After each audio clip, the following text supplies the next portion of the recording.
अवधूत चिंतन श्री गुरुदेव दत्त श्री स्वामी बाहेर असं मस्त वातावरण झालेलं होतं. लवकरच आवरलं सगळं आणि निघालो बाहेर जायला. कुठे ते पुढे समजेलच तुम्हाला. गुरुपौर्णिमेनिमित्त आम्ही गेलो होतो स्वामींच्या मठात स्वामींचे आशीर्वाद घ्यायला. तिथं गेलो, स्वामींचे दर्शन घेतले. तेवढ्यात तिथे दत्त महाराजांचं सुद्धा दर्शन झालं. ते कसे ते बघा.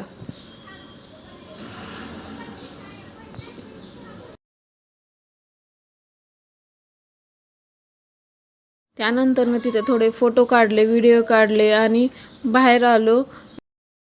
त्यानंतर औदुंबराचे दर्शन घेतले व प्रदक्षिणा घालून आम्ही तेथून निघालो घरी. घरी आल्यानंतर उंबऱ्याला हळदीचे लेपन केले. त्यानंतर पंचामृत बनवलं व स्वामींची पूजा करायला घेतली.